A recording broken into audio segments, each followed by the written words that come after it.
So, have you ever read a book that made you stop, think, and completely shift the way you look at success?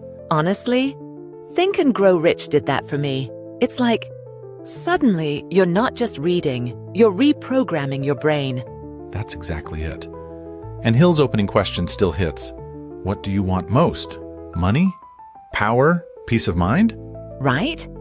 And the crazy part is, he doesn't just ask it. He gives you a roadmap. 13 steps to get there.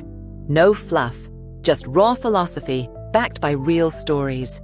Edwin Barnes's story was a punch. The guy literally thought himself into a job with Edison. Yeah, hopped a freight train with no money, no connections, just belief and a burning desire, and ended up a partner. Wild. What struck me most was how Hill emphasized that Barnes never planned to try something else. No backup plan. Exactly. He burned the ships. It's that all-in attitude that turns desire into action. And that idea of opportunity sneaking in through the back door, I think most of us miss it because we expect it to look shiny. True. It might look like failure or frustration, but Hill keeps saying, persistence beats resistance. Like R.U. Darby quitting just 3 feet from gold.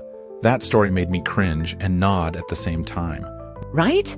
And later, he turns that failure into a selling superpower in insurance. Classic lesson in disguise moment.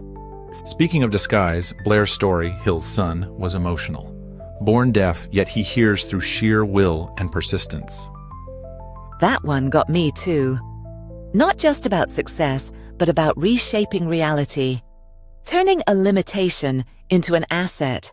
It's also where Hill makes that huge point. Thoughts are things, literally, and when mixed with faith, they become unstoppable. Yeah, and he's not talking blind faith. It's belief plus repeated action, autosuggestion, obsession-level focus. The self-confidence formula. I mean, if kids learned that in school instead of memorizing capitals, we'd probably have fewer adults bargaining with life for pennies. That poem, man. I bargained with life for a penny. Goosebumps. Same. It's like Hill's